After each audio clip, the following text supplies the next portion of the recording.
YouTube, what is going on? Chris Jenner knows comics and pop culture. I got my knife because I got some boxes to open, guys.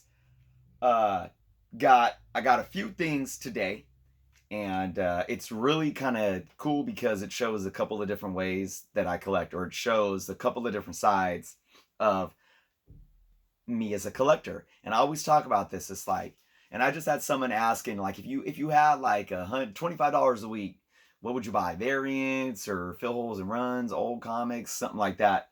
And I'm like, there's no wrong way to collect comic books, right? I always talk about that. So let me show you guys. I got this package right here, this package right here, and my little mailer right here, right? So let's just show this off real quick. This is my Marvel subscription, mail subscription. And it is nice. It is my Star Wars mail subscription. So I've had a Star Wars mail subscription ever since Star Wars went back to Marvel. Like what, 2015? So this type of collecting shows that I'm a reader, because I don't care that I get new books in the mail with spine stresses like that. I can always give it a press and probably almost even get rid of those though. But because I get these books at like $2 a book, because you pay like $24 for a 12 issue subscription, so you're getting half off cover price.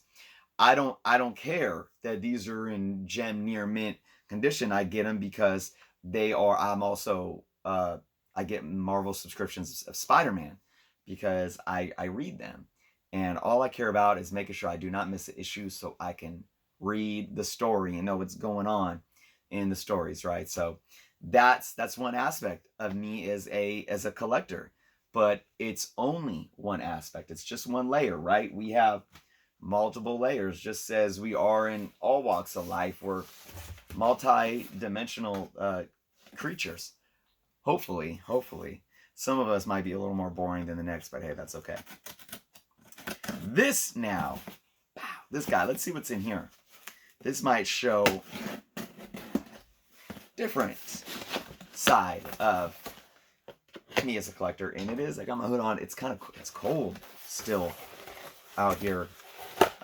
But like I say, every time I say I cold, I think of folks watching that are like on the East Coast or in Canada or who knows where, because it's like 40 degrees here, and it's still cold. But we have been having a icy wind though, because we get the wind coming down, because I live in the valley from the Sacramento River, and we have the Sierra Nevada mountains, and all that cold air comes down from the mountains and goes straight into the valley. So the air feels icy, even though it may be like 40 degrees out. It feels freezing. Okay, so these books are from Midtown. So let's see how I collect for Midtown. Now, let me tell you what I do for Midtown. What I do for Midtown is these are basically my new release pickups. So weekly, but weekly new releases, but I order them every month, and I order them 3 months in advance, because I do the previews with Midtown, and I get 35% off cover price. So this is another way to save off cover price and still get books that should be like, near mint, right? I order them 3 months in advance, but then I get them late, because once they come out and release, they package them up, send them out to me, and it takes forever with them. It's like 10 business days. So everyone already has these and whatnot, and it is what it is. But so this is how I collect from Midtown. Now, my new releases have gotten very small. I spend about maybe $25 a month on new comic books, and that's it. I still like to get my Wonder Womans, especially the Jenny Friesen variants. I get them for the art, but I also like to read Wonder Woman. So there's another aspect, the art variant covers. So there's Wonder Woman number 751. Oh, I love the new reprints that Marvel and DC is doing. So there's a facsimile number one Wolverine, and these to me are more of like just having the classic books, even though they're reprints. Okay. Oh yeah. There's a Green Lantern. Put that in upside down. Green Lantern number one. True Believers. I mean, why not? Classic stories for $1. Some tales of suspense. Oh, here's my Wonder. Wow, this is all ripped. I might be asking for another Wonder Woman. Yep. Here's my Wonder Woman number 750. Well, I think this is one of the variant covers. I'm not sure though. Is it a variant? But there it is. I didn't get all of them. Like, I think they did it just like they did the Action Comics 1000 and Detective Comics 1000, where they did all the decades. So it ain't even worth it. And then they end up on Midtown, like on their 50% off sales, anyways, or 60% off sales. Some Tomb of Dracula, True Believers. So like, look at this. Most of this is dollar book. Machine Man, True Believers. This is the Fantastic Four number 6 reprint. These are all, the bags are all ripped up. Look at that. What are they doing? And it looks like box rips. I'm going to look at these because if these are damaged, they're going to send me new copies. I will say, I love, I always say this too, I love supporting my local comic book stores. That's what I do most of, because I mostly don't buy new books, right? But I mean, when you're collecting on a budget, you have to utilize the best resources available for you. And I just love what Midtown Comics offers with the 35% off, especially since cover price and new books are ridiculous these days. But to be honest, and I don't like to throw anyone under the bus, I haven't been impressed really with Midtown Comics customer service. I'm not even going to go into it any more than that, but I've contacted them quite often over the years. There's another dollar book. I guess I got 2 of these now. Yeah, anyways. Okay, here's another one. Captain America. Now, I love, Alex Ross is one of my favorite artists, so I grab a few of these here and there, but I'm not like pulling them every week. But one day I do want to get them all because I like collecting Captain America just to complete runs. So there's another aspect of my collecting completing runs.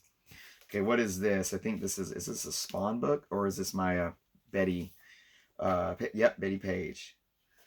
I do collect my Betty Page books for the covers. I haven't read them. I ain't gonna lie. I always get the variants where it's actually her and it's not the artwork. So that's cool. So that's that, guys. That's my Midtown stuff. And save the best for last. Drum roll to what this may be. This is one book. I think I know what it is. I should know what it is, right? I hope it was packaged decently. It is between cardboard. I can tell that much. So as I've been saying, is it going to be a book off the 2020 Chernos Comics want list? I was just watching Don Comic Book Junkie last night, and he did a video talking about where's the cap? Is there a cap on your collection size?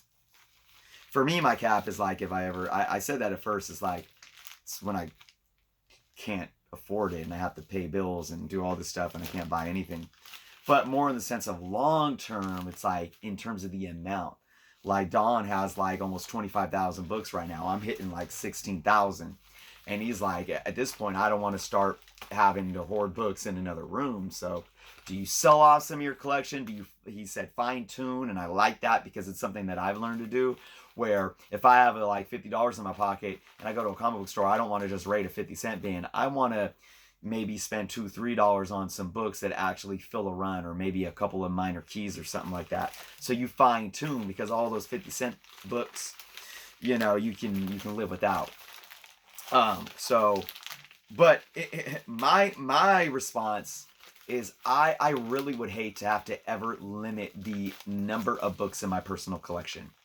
If I get wealthy enough and I have to buy a new home to have like multiple rooms, I hope I could do that one day if it ever gets to that point. This is not opening. But I mean, I get it. There's books that, you know, maybe I wouldn't mind parting with, but I mean, to me, and when I think about legacy in your collection, leaving it to your kids or your grandkids or something like that, it's like, I know quality matters, like having issues that matter, having key books that matter, quality over quantity, but quantity is fun too. It really is, especially if you're completing runs, even if it's a run that's not valuable. I dig that. But another thing that I brought up is like, if I ever run out of room, that would just give me an excuse to then open a comic book shop and house my personal, or at least some of my personal collection at the comic shop. So it's such a good question though, because, you know, how many people would ever get to a limit to where they like run out of space to house their collection, and they're like, well, where am I going to put it, right? Okay, I almost have this, guys. I am so sorry. Oh, jeez, that was intense. Okay, we got 2 boards, some painter's tape, and some bubble wrap. I would have liked to see this packaged a little better, especially since it was just in that flimsy little envelope. But it is what it is. The book, I don't see any corners of the book sticking out or anything. But look at that. That's bent. You see that? So I hope that didn't bend the book. Wow. We shall see. I get nervous.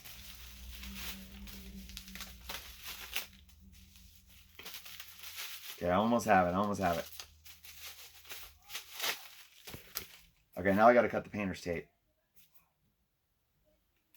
Painter's tape. Without cutting the book. What do I have left on my 2021 list? Without looking at it, I have a ASM 129, first appearance of Punisher. I have a Uncanny X-Men 266, first appearance of Gambit. I have Captain Britain number 8, Betsy Braddock, which I don't know. These books might be out of my reach, but I have Hulk 180, Cameo Wolverine. I have Fantastic Four 49, first full Galactus, second Silver Surfer. Could this be one of them? I almost have it. All right. There it is. Let's see. Which side was bent? The bottom. Did it bend the bottom? Ooh. I don't think so. I hope not. Okay, you guys ready for this? It's written on the back. Kind of. All right, let's just show it. Boom. Avengers number 195, and it says on the back, first Taskmaster, but here it is. It's just been so popular. I've been talking about it. So many people have been talking about it. This is not considered his first appearance. This is considered cameo. Yet he still has a full page appearance on the back panel. Anyways, so no, it's not the Holy 196 with the beautiful green background with Taskmaster on the cover, but it is his cameo, and I'm very happy to have this because I don't have 196. I think I got this off of eBay. I was looking at a couple spots. It is so old. Look at this bag, and this board is all yellow. I'm gonna pull this out. The bag is filthy dirty. Let's see if this condition is anything like I thought. Pretty solid out of the bag. Let me show you guys. It's nice and white still on the front cover. It's not really dingy at all. Corners are decently sharp. There's a little bit of crinkling on the top corner there that I could probably get out with a press. But there's even more on the back. Do you see that? Right there. All those crinkles. Look at that. I hope that comes out in the press. But overall, really nice book. Smooth. No spine roll. Newsstand. I see one spine tick. And that's it. Spine stress over here that doesn't color break towards the top. But just one spine tick kind of in the middle right there. Otherwise, it's really smooth. Let's look inside. It's every page I turn to is ad. Oh my gosh, every page I turn to so far has been ads. Staples are beautiful. Pages are nice and smooth. And, oh, careful. This will get a press. Most definitely. I mean, looking at this book right now, I don't see why this book couldn't get a 9.0 as is. I don't see why. Let's look at the cameo. There it is. He's talking. Full page. Boom. There it is. I mean, this is his first freaking appearance, right? True appearance. So I said this in like one of my last videos, one of my latest videos again, and I'm going to repeat myself. These books probably, I mean, the market has been set in stone, especially with books that have already been called first appearances from the Silver Age or the Bronze Age or Copper Age. They're going to be the first appearance. But these, what I call true first appearance cameos, are going to continue to gain steam because I think us collectors are demanding it. Now, of course, I don't think they're ever going to hit parallel with or even with the market's first appearance or the industry's first appearance, or obviously never surpass. But they're going to gain some hype and gain some popularity, some notoriety, and I think their values are going to definitely continue to climb. So, all right, guys, there it all is. This is going to go in the press tonight. I'll probably do a name that grade on this book afterwards, and there it is, guys. So thank you all for watching.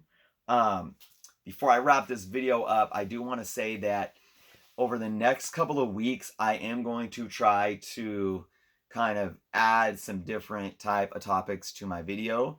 I'm going to do, one of my subscribers said, show off your Uncanny X-Men. I'm going to do that. I'm probably going to show off maybe a video just showing off some key books that I have.